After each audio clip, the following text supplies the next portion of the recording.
2002 after they lost to Brazil, one well-known journalist booing David Seaman as he walked through the mix zone. a David Seaman who was in tears.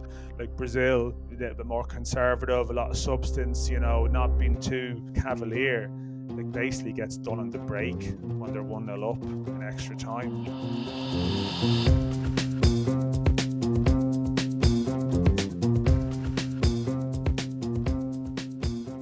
Good morning and welcome to the Indo World Cup. My name's Aidan O'Hara. Later we'll be discussing two epic quarter-finals yesterday as Croatia and Argentina advanced, as well as discussing England and France alongside Dion Fanning. We'll begin today with a story breaking overnight and the death of American soccer journalist Grant Wahl at the Lusail Stadium last night.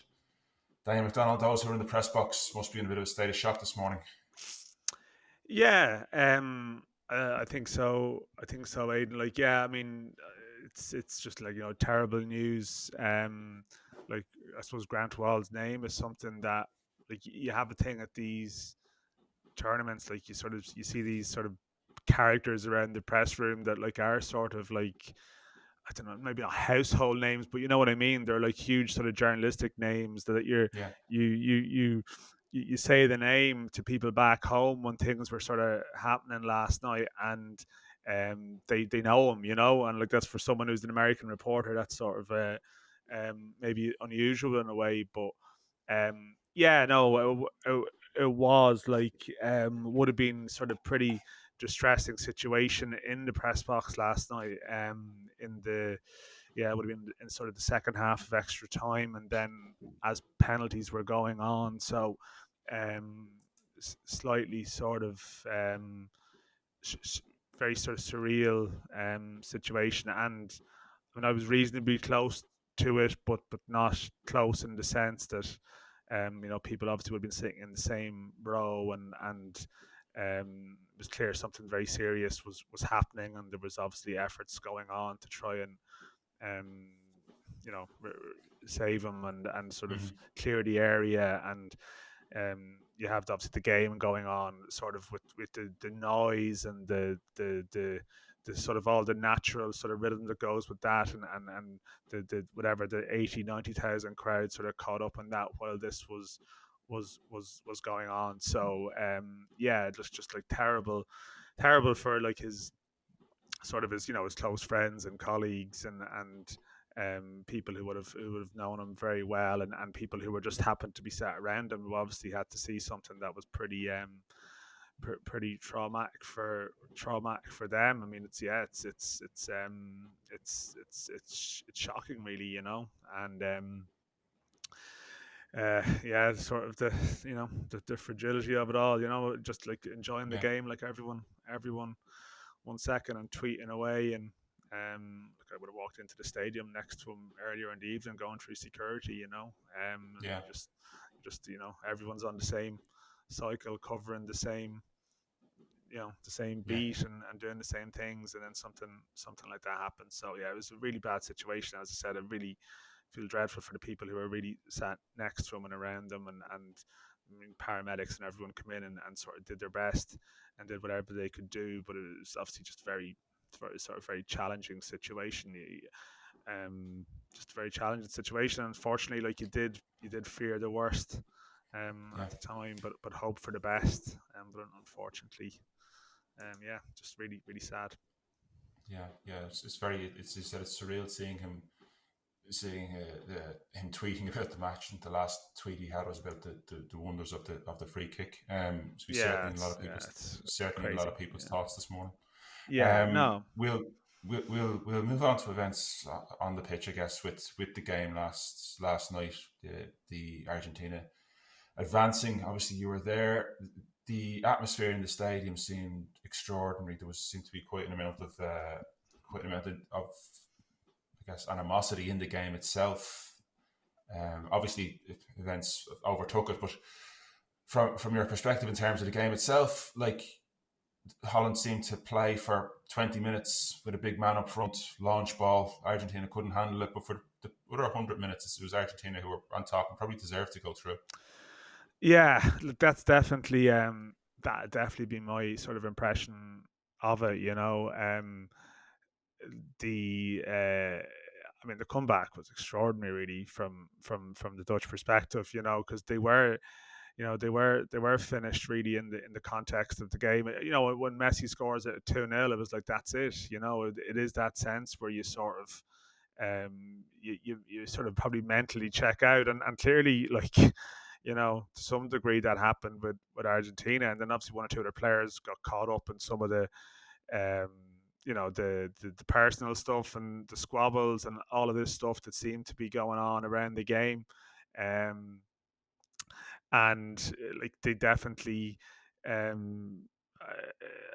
there's obviously possibly a sense from their perspective. There was obviously elation afterwards, and relief, and probably a bit of everything.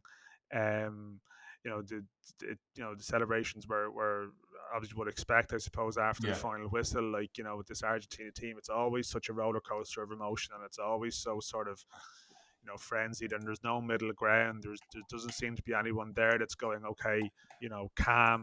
Let's shake the opponent's hand kind of stuff. No, it just seems to be this constant wave of it.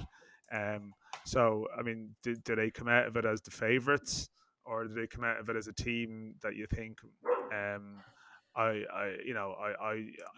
convinced about it? I mean, I'm not going to lie. Like, the last few minutes of extra time was quite distracting, just around what was happening around us, and like, I've sort of there was a sense, and that they were finishing the game like very strongly, I think, and that.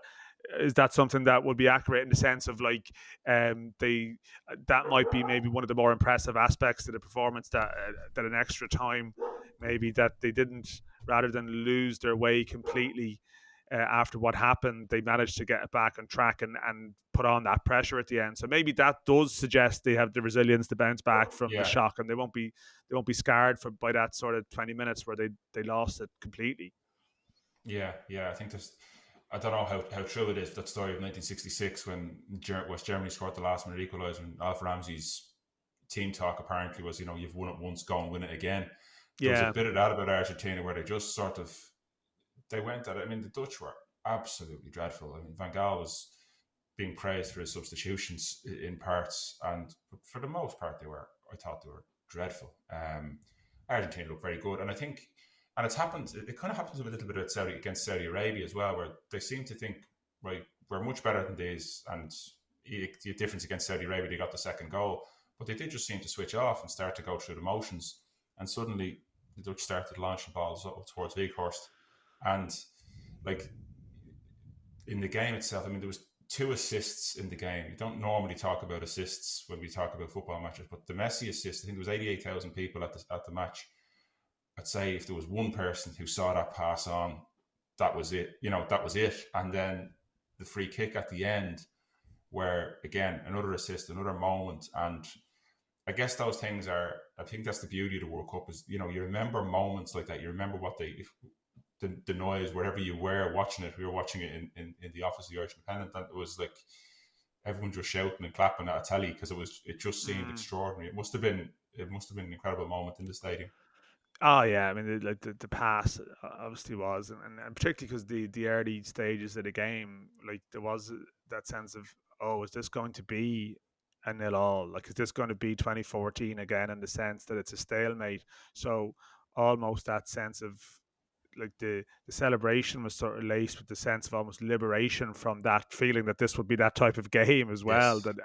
And that the player who everyone wanted to unlock it, like, had unlocked it. I think everyone who was fortunate enough to go and see Messi play, like, a lot of people are in the mindset of, I have to go and see Messi play while I can. That's almost an element of it. And but it's like these, an NBA star or something. Like, you can go and watch them, but you can always go and watch them on an off night.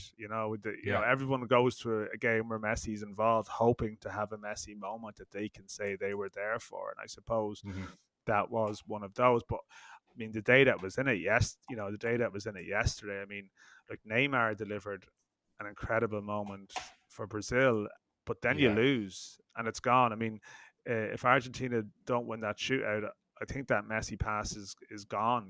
We still remember it, but it doesn't the legacy of it. And maybe for Argentina as well, it's about winning the competition. I mean, Messi did amazing things in 2014 to help them get to the final, but it's sort of, with the passing of time, he's remembered more so as a World Cup failure. Yes. Rather than the person who sort of picked him through certain moments in that tournament, and that's probably still what he needs to do this time to fully, cement the legacy of that pass in a strange way. And I mean, like the whole Argentina day, and supposed to ask what it was like, around the place. I mean, it obviously was following on from what had happened to Brazil earlier in the day, and that sort of sense of is this sort of destiny, and is everything falling their way as much as it's dangerous to underestimate Croatia. Argentina will feel that all of a sudden, they're strong favourites to be at the final on Sunday week, and then everything is, they're going to be they're going to be. I mean, they're going to be. It's a home crowd for them, right? It's completely. These are home games for Argentina. Like, unless somehow Morocco were to keep going, like, Argentina are going to have this like incredible support in whatever games they play that are left in this competition, and that's it can be a powerful thing. Yeah, absolutely. And just, I mean, at this stage, it's remarkable that yesterday how quickly events move on. I mean, 1 minute it's Neymar and his moment and his legacy, and the next minute it's Neymar not taking the 5th penalty, and then an hour later it's Messi and the pass, and another hour later it's the Dutch and that free kick. But just getting back to Neymar, I'm not sure he couldn't have done much more within the match to probably, get them over the line. The 5th penalty idea, it seemed very like whether or not Messi was thinking of taking the 5th penalty, if it went to that, it would be unlikely. I'm sure after watching Neymar in Brazil or hearing about it, he might have changed his mind. But it just seemed very. Was there much talk over there about it? I mean, this talk here around his ego and all that kind of stuff. I think that seems a bit over the top, but you kind of left it. It's worse to wonder what might have been. Yeah, I mean, look, what the personality that's involved, there's always an extreme of reaction to it, and like, he's also not a hugely sympathetic figure. It's, really, in my opinion, like, there's different opinions on that, but I mean, so you have to, like, it's like, wasn't it the Mo Salah one? We had it in a couple of years back with Egypt and Ronaldo. Like, there's previous instances of, and yeah, like, I think you would have. It's easy. I'm just so conscious. It's like there's so much, like, there's a scoreboard journalism element to it, right? After the event, here's what should have happened. Here's what should have changed that result. But I still do feel that, I don't know about you, but when he did score it actually. But when I saw Pedro going up for that penalty, I was thinking, and it was a pressure penalty at the time, I'm thinking, why are you up before Neymar here? Like, what's and that was something that was in the mind during the shootout, and maybe it's just maybe even more so because Rodrigo missed the first penalty. But there is a sense of what Messi did. Like, you get out there early, you set the tone. Like, the first penalty, was so decisive as it turned out, and even in terms of the momentum of the shoot. And now, in saying that, I think it was one of those where it's a bit like, not as dramatic, but close. The Ghana Uruguay one we referenced in 2010, that you just felt when it went to a shootout that it was going to go this way. That, like Brazil, this Brazil side that we'd spoken about, and I'd written about, a little bit more conservative, a lot of substance, not being too cavalier. Like, basically gets done on the break when they're 1-0 up in extra time. Like, the one thing we probably praised was like their game management, and their game management completely went out the window. And I think just when it went to penalties, you sensed like the Croatian side, like they know how to get it done. I mean, and like, naturally we talk about Brazil. That's what you do. Like, it's a natural instinct because they were the most likely winners of the tournament. But when I was at all 4 of the Croatia games prior to this, and I'm a big fan of Croatia, going back to like watching them in Euro 2008 and Modric, but I didn't think I didn't think they were capable of going to 120. I mean, even the fact that against Japan earlier in the week, like, you know, Modric, Kovacic didn't see the 120 minutes of the game. But they just, like, they are so plucky, so gutsy, like, you know. And I know, for the competition, probably would have been better if Brazil had gone through. If you step back from it the following day and you go, what would be the best game to be going to, and all of that, and to be watching. But you've just got to admire, like, you know, 3 semi-finals in the space of 7 tournaments, 24 years. I mean, for a small country, extraordinary. That's 2 of the semi-finals decided. There'll be 2 more decided today. And before yesterday's games, myself and Dan were joined by associate editor with the Currency, Dion Fanning, to look ahead to today's games.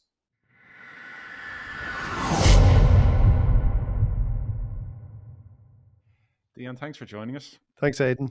Welcome back to Talbot Towers. Very good to be here. I hope it's as good as you remember it. We're going to talk about England-France today. We also have Dan here on the line as well. We have, obviously, the Southgate debate. Has he just been lucky with draws? Has he managed to put the teams, you know, get the right players together? Has he just struck the balance? Is he just a nice bloke? What way do you see, you know, his magic, for want of a better phrase, that's taken England to places they haven't been in other eras? I don't think you can attribute it all to just a good draw, given how fundamentally England have changed from previous eras, you know. And I think that's the thing. And I was writing about this for the Currency this weekend, about like that, those generations of failure, how they approached every tournament, certain that they were, you know, just with failure, kind of, they knew they were going to fail one way or another. Sometimes it was kind of epic. Sometimes it was like, you know, before they even got to the tournament with Steve McLaren, there was just repeated failures. And there's definitely been a real change. Now, I think in some ways the media has kind of changed significantly too. And Dan would like know this better than me, being out there now. But like, I even in 2014 in Brazil with Roy Hodgson, who was really like a spoofer as an England manager, but he'd managed, like, the media then had kind of tired, I think, of their own hysteria to a degree. And that helped Southgate too. But there is a calmness that they brought into every tournament that has helped them. And clearly we know the limitations of it. We know what, like, we look at Southgate's limitations in the Euros, in the final especially. But I do think there is something in what he's done with the players he has, and they are an exciting generation of players that deserves some respect. But again, the game against France, their first opportunity to beat an elite team outside England in a major tournament, like these are huge things still that England have to do. And I think it would be equally one-eyed to say that the fact that they've had an easy draw in tournaments hasn't helped them. Of course it has, but I think there is something in what he's done, and it has been to bring this sense of steadiness, really, which is a pretty boring quality, and Southgate has it in spades. Like, he is he's not a charismatic person. He's not a exciting figure, but maybe that's what England needed. Yeah, I guess Deschamps is similar in a way that there's, it's very difficult to win a tournament across 7 games if you're going like a roller coaster where it's, up and down. You need to be kind of steady with it, and he definitely does seem to have brought that steadiness with it. Do you think he'll stay on afterwards? I don't know, and it's an interesting conversation, because I saw, like, the Telegraph had a story the other day about, like, the 3 candidates lined up to succeed him, and 2 of them were Pochettino and Tuchel, I think, were 2 of them, and then Steve Holland being the 3rd if Southgate doesn't stay. And to me, then it was like, well, this seems a very strange. If they're going that way, if they went for Pochettino or somebody, they seem to be abandoning everything they've kind of promoted with Southgate, because he's not the most glamorous manager in the world. He's not a guy who would necessarily get a top Premier League job, but he has worked well at international football. He might decide that, we'll see how it goes, but he might decide that this is the right time for him to depart. And actually, no, I think it might be coloured by how they actually do in the tournament, but it would seem like after 6 years that it's not a bad time for him to walk away. Mm-hmm.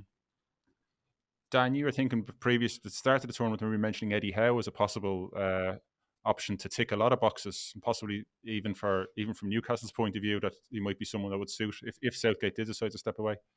Yeah, I see they're in Saudi Arabia at the moment, so they're in the neighborhood, they're in the territory.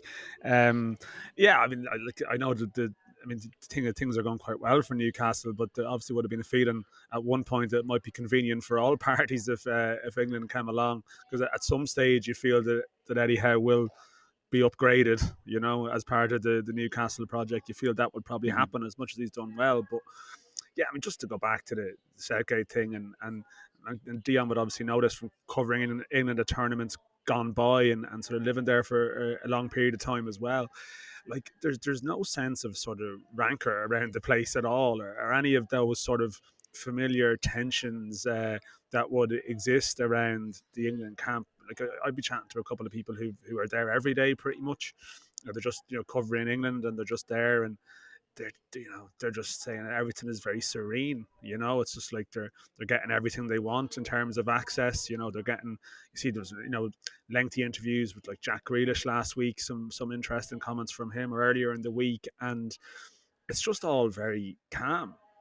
And I think that as much as that could just be nonsense, right? It's just like press talking about press matters, but we know that it does matter in the sense of around the England team, how the noise that sort of can envelop them. Like you think of 2010 and Wayne Rooney shouting at the camera, and 2006 and all the stuff around the WAGs, and it was clear like the players in the camp didn't particularly like each other very much, and all that went with it.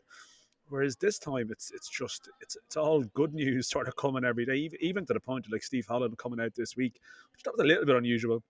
You're talking in great detail about tackling Kylian Mbappe and just various quite open, like very open in discussions where traditionally I think they would have been pretty closed.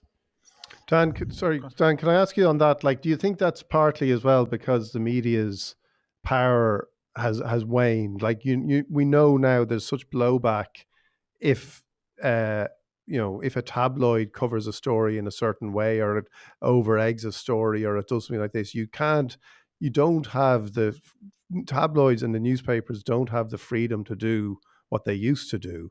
Like going back even, like we all know the Graham Taylor documentary, and like that was probably the apex of their power. But even, I remember like the great story of like Sir Alf Ramsey, and like after they couldn't beat Poland and didn't qualify for 1974 World Cup, and at a kind of round table press conference, I think the correspondent for the News of the World leaned over and said, "Sir Alf, it's time to go," and like that power has gone.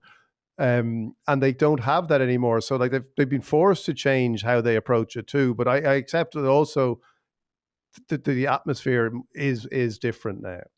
Yeah, no, and I think actually one of the more interesting aspects of Southgate is that at times across the last year, it's almost like the media have been the protectors of Southgate when a lot of the old school outrage is now on social media. It almost has felt at times like fans are tiring of Southgate, and after they were hammered by Hungary and a couple of those difficult ones, that the role of the turn up on the front page is now almost been filled by the social media sort of backlash and response to these things. And a lot of the times you would actually see it would have been the reporters on the beat who would have been more so calming things down, and you are right. Like, I know what you're saying about the traditional power not being there and existing as it was, although I was at a Louis van Gaal gig earlier in the week, and his relations with the Dutch media were more old school, sort of combative, taking people on to task for specific things they've written, and it was almost like a an old England manager's press conference. But I do think in general, the atmosphere has changed, and there's factors you mentioned there that are shaping that.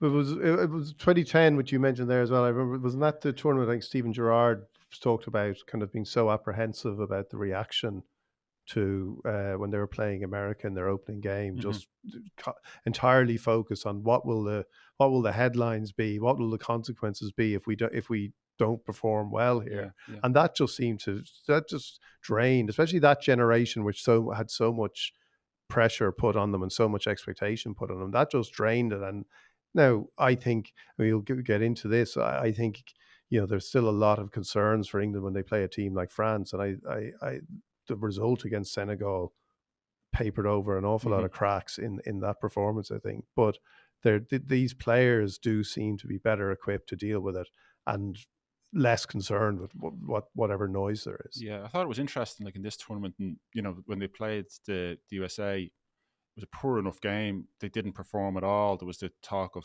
foul and the usual stuff that goes on whenever a poor result comes in. But after the game, they were in with their families in the stadium. There was pictures, taken. They were all happy enough. Everyone was grand. Now, it's a sort of image you would never have seen even 10 years ago after a poor result in a World Cup. USA are a decent team, but like there is definitely that calmness. Previously, you would have had journalists, lining up to, how dare look at this, they're laughing and chatting. How dare they laugh and chat with their families after shaming the nation in a nil draw? It's they were able to be calm about that, and Southgate is calm and just moves on. I've written about this before, but in 2002, after they lost to Brazil, one well-known journalist booing David Seaman as he walked through the mix zone. a David Seaman who was in tears, and he's being booed by one journalist. So times have really changed. That would have gone viral these days if someone had been able to take a video of it.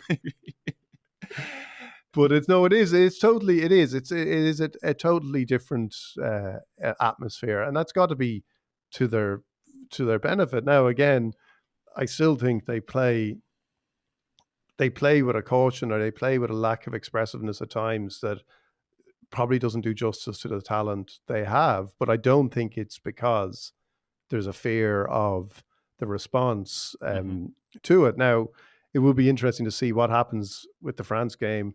I heard somebody suggest this week that politically it's going to be hard for Southgate to switch formations because it would be seen as a backward kind of defensive step. Yeah. But that's going to be interesting. Now, you would like to think that a manager isn't going to be thinking about those things, but it is going to be interesting to see what happens if England fail and how they fail if they do fail, which I think they will fail. Okay. I think they had as well, like the fact that he played the three in midfield, all the talk was it's Harry Kane plus and which three behind him, and the two lads, be it Bellingham or Phillips or Henderson and Rice, so two of those. And the fact that he went with three is almost easing people into this idea that this is how we're going to set up against France. We're going to have either a back four and three midfielders in front, or we're going to have a back five and two in front. We're going to have seven, and these lads are going to be the ones. So I think they will have to be defensive. But Dan, what's the vibe over there in terms of England, France? Is it a nation expects stuff, or are people been kind of more realistic, if you like? Well, I think there's two elements to it. I mean, I think there's obviously there's a little bit of chat about probably looking at the other side of that draw now as well, in the sense that you've Spain are gone, and then it's like, okay, Portugal were very, very impressive, but it's still Portugal and Morocco at the other side, which just build that sort of you sense that, like, as the game is drawn closer, that sense of what victory can mean is sort of, that sense is growing louder. But yeah, I mean, I think like there's I think just how good Mbappe has been, I think, is keeping an element of that in check. And I think the tactical stuff is like very significant for this game. Like, I mean, France probably struggled a little bit against Denmark when they were up against a team with a back three. I know that the Ireland staff were at that game, and I think they took a lot from it because because of the system that Denmark play, and like Ireland would play similarly. And I mean, a lot of this revolves around Kyle Walker. I mean, ultimately, this is the key element of the game is how they shackle Mbappe. It's what Steve Holland was talking about. There was a bit of chat out here amongst sort of various football heads that England were going to play the back four in the group stage and change to the back three in the knockouts. And they didn't do that for the Senegal game. And as Dion mentions, maybe there's a sense that they don't want to do that. But that would be a little bit of a concern if there was an initial plan to go that route and they've sort of abandoned it on the strength of games against sort of Senegal were a diminished version of Senegal, even, just with a couple of the personnel issues they had. So I think, even the selection, like when the team is named, you're going to get a certain insight into what the English thinking would be, because you sense that Southgate, his natural instinct might still be to go back to that sort of back five or back three. And is now the time that they do it and just, live or die by it, because France have, like, the one thing about France is, they probably can be troubled, by a positive approach. There's still a few questions about the, Rabiot and Chouameni in terms of the midfield spine of the team. But they're very strong in terms of the front four. And Griezmann's been very good in this tournament. Yeah. And you can just see how his movement could pose a couple of problems for England in that sort of department. So I don't know I would feel that France will do it, but I wouldn't be massively confident. I don't know what you're feeling about it. Yeah, I think Mbappe, I've never seen anyone run past Kyle Walker. He is incredibly quick. He's just one of these fellas. He looks like a sprinter who happens to be decent at football and is thrown in there. And you would think Olivier Giroud and Harry Maguire would, win 50-50 their fair share. It might be, if there's a ball over the top for the two of them, it might be the slowest race ever to get to a ball if Giroud is facing Maguire. But I think you mentioned Griezmann. Griezmann has been a phenomenal player in this tournament, going under the radar a little bit. Yeah, he's been great, and I think that's the area. I think everyone is obviously and rightly to a certain degree going to focus on Mbappe and because of what he's done, but Griezmann and where he plays is really critical for England too, because, and again, if you're talking about a change in formation, if you're going to play three at the back, are you then talking about, is it going to be 3-4-3, which means you're only going to have two in midfield? Yeah. And what that means for where Griezmann plays, because the big thing, and I watched the England Senegal game again, and it's those first 35 minutes, the midfield, including Jude Bellingham. Yeah. You weren't looking at a £130 million player at that stage. Nobody was getting on the ball. Nobody was doing anything. It was only when Kane started actually dropping deeper to get on the ball and then allowing the midfielders to run that actually there seemed to be a bit of functionality in their midfield. But for the first half an hour, you're looking at going, does anybody want it? As it just goes back and forth between Maguire and Stones, and Rice just taking the ball off it and giving it back to them. Now, from a creative sense, that's pretty suboptimal. But then, if you put Griezmann in a position like that, getting on the ball, is Rice going to pick him up? Yeah, Henderson. And how's it going to work? Because they can function so well there. And I just worry about that England midfield, especially if you take a player out of it and you've got, I wonder, would they then play three at the back, but actually only play? Would it be a 5-3 or a 3-5-2 really, and just lose somebody up front, which again is taken away.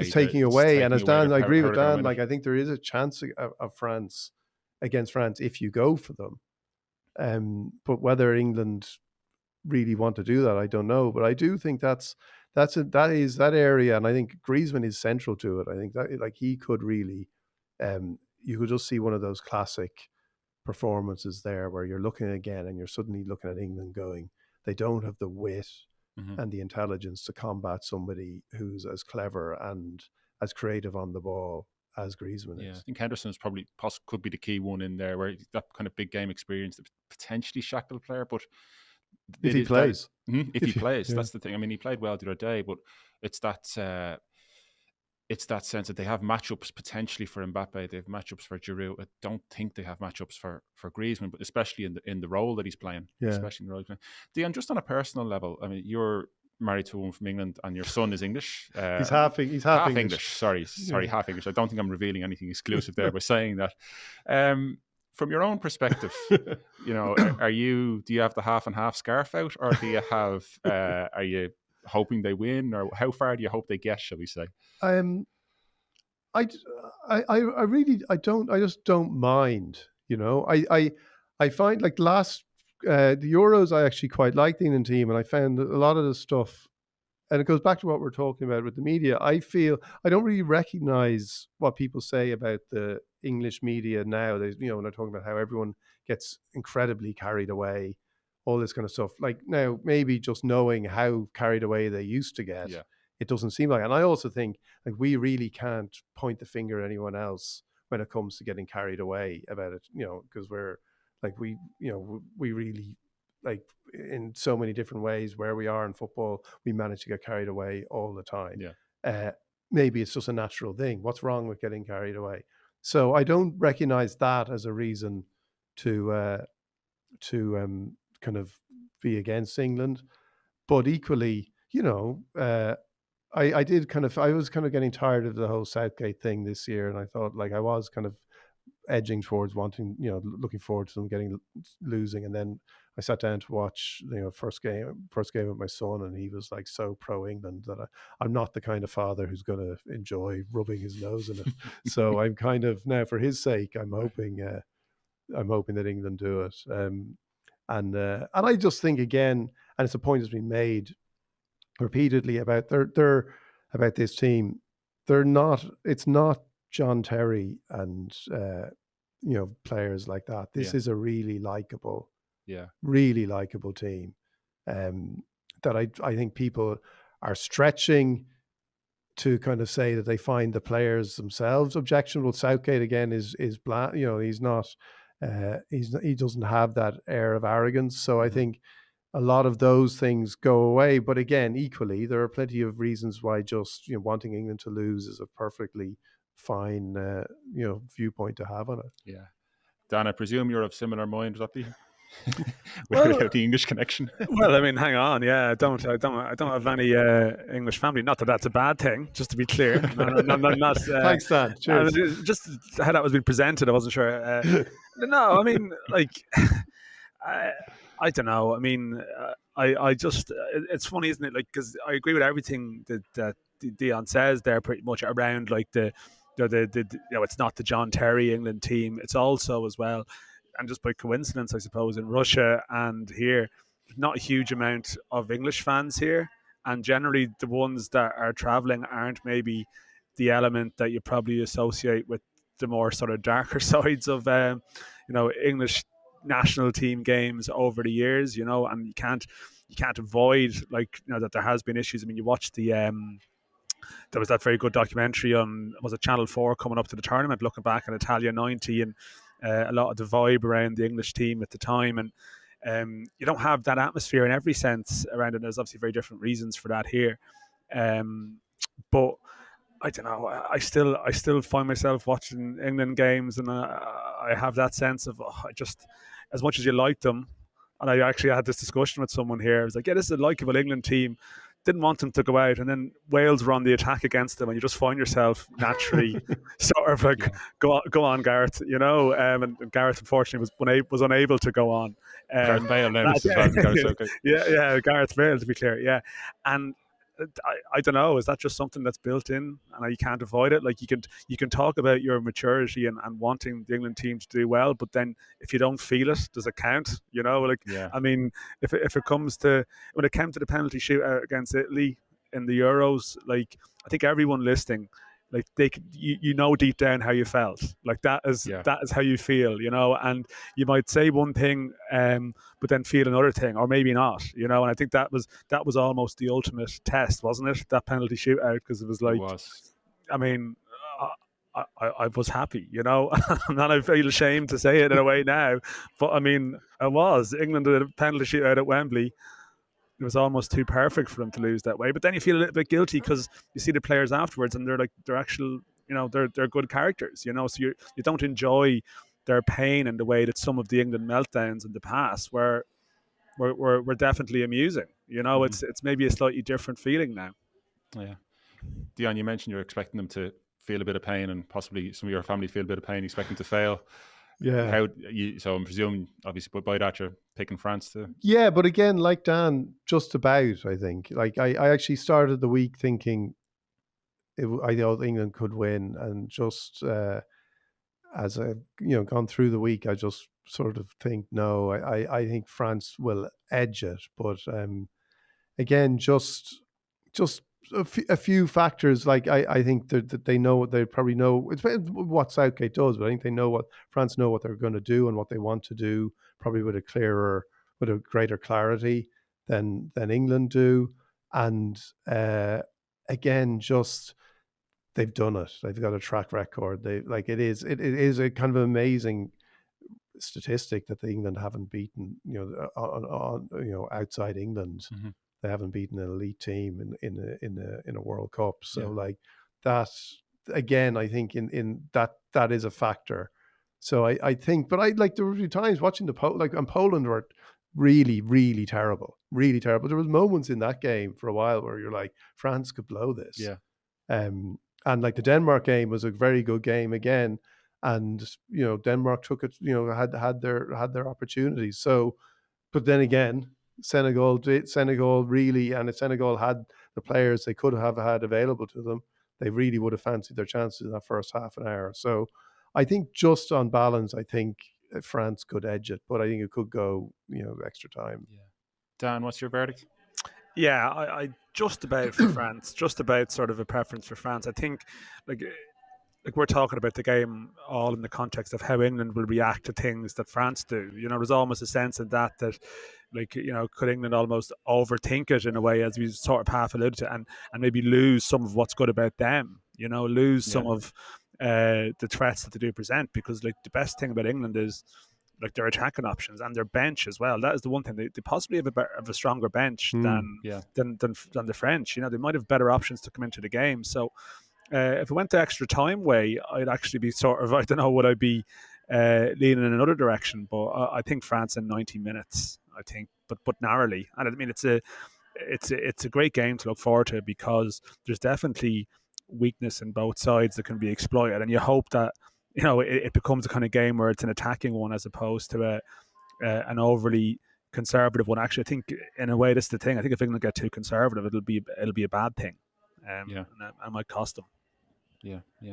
The other game today is we have the Ronaldo show, or possibly not the Ronaldo show, with Morocco. Speaking of team selections, and I mean, what do you make of Ronaldo? We could be here for an hour. It's a very open question, but do you see him coming back into the fold, Dion, or what do you were they just too good the other night to I think they were too good, like, and actually surprisingly good, because I don't think anyone expected that kind of a performance from Ramos, and it was comically good because of everyone being aware of this Ronaldo response, and and and it is kind of if it wasn't Ronaldo, and if he wasn't so full of his own narcissism, himself, yes. It would be kind of tragic that this is what's happening, but it ends up just being comedy, and I think they'll have to do the same thing again.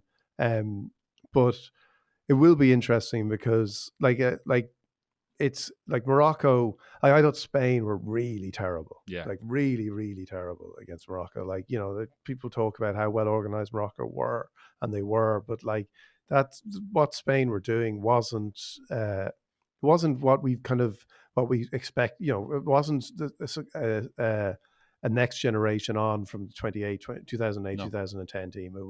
It was just sterile. It was fearful. Sterile domination. The phrase Wenger used for a long, long time. Yeah, it was nothing. It was just nothing. And I just would be interested to see. I think Morocco could give them a game. I don't think I fancied Switzerland against Portugal. Mm-hmm. And I was surprised at the way it went. But I think, again, it will be interesting. And you wouldn't expect them to be able to get the space that they got in that game. Yeah, I thought that Morocco spent a lot of time just watching Spain, just pass the ball in front of them. And, Portugal have maybe not quite as technically good players as Spain. Some certainly would be. But they have, what they do have is a cutting edge. You would have said the cutting edge with Ronaldo, and, even more so from the other night. Dan, how is that? Morocco, you were saying, over the course of a few weeks, they're very well supported in Qatar, and obviously the Ronaldo show factored into that mix, and it's the first game on Saturday. What's the mood like over there? Was there much Ronaldo talk, or is there more Morocco focus? Well, I mean, the thing about the Ronaldo I wasn't at the Portugal-Switzerland game, but I mean, there was fans calling for Ronaldo to be introduced. They just weren't Portuguese fans, you know. They were just people in the stadium who wanted to see him. And I was sort of down at the fan park that day, and there was lots of Ronaldo jerseys around the place. But again, like, you know, it's more people from other countries, you know, and so.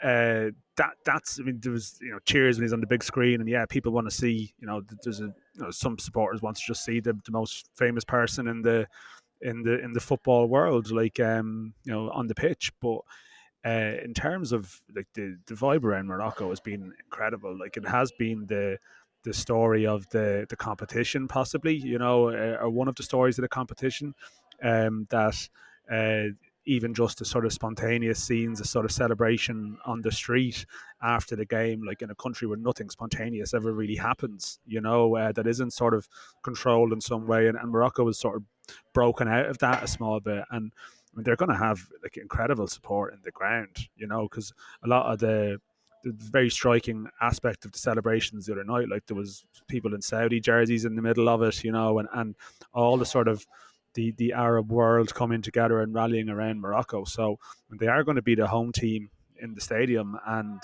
I think they've managed to feed off it. Now, it might just be a bridge too far, particularly because they were out on their feet in a couple of key positions at the end of the game, and it's possibly going to be hard for them to turn it round again against a team who might be a little bit more direct in terms of their attack and play. But it's a great story, you know. It has been genuinely sort of something you can get on board with. It's not manufactured like a lot of the other stories are. This one certainly isn't. Mm-hmm.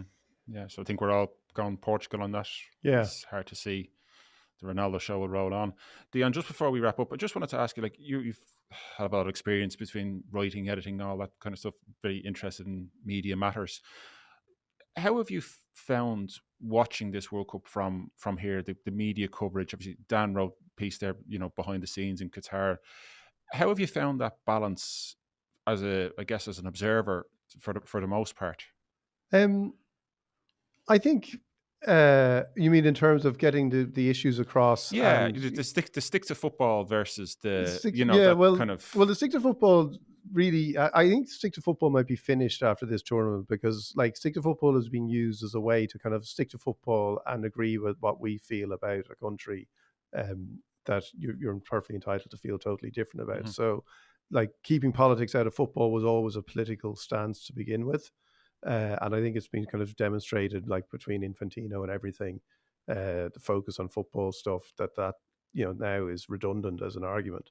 I think it's been okay. Like I'll be honest, you know, I've enjoyed watching the World Cup, and I don't have any real issue with having enjoyed watching the World Cup, even though I feel it shouldn't be on in Qatar. Yeah. I don't think and I think people like Dan, Miguel Delaney have covered those issues well. I think we all saw like the videos of people saying that this, you know, we must think again about this because I've had a wonderful time at a one city World Cup where I don't have to, it's easy enough not to, you know, I don't have to do much traveling and everyone's really friendly. Like that stuff has been kind of demonstrated for the kind of facile kind of blinkered thing that it is.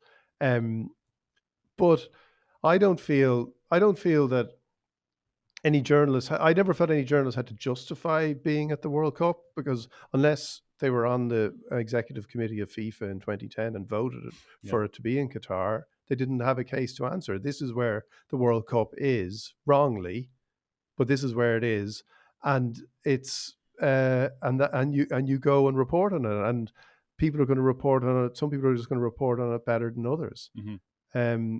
But having said all that, like when I watch it, I'm watching it and I'm enjoying the matches. And I know people who aren't watching it, and that's fine too. Like I think the people who've decided not to watch it, but it is one of those things where I think you can actually accommodate both feelings simultaneously. Yeah, I think that's in a social media era, that idea of nuance and accommodating two feelings at the one time can be difficult. Can be difficult. I'm in trouble now. Dan, thanks for joining us from Qatar. Dion, thank you very much for coming into the studio. Hope your household is happy one way or another over the course of the weekend. Cheers, Aidan. That was In the World Cup. Watch us on YouTube or independent.ie or subscribe wherever you get your podcasts. Thanks.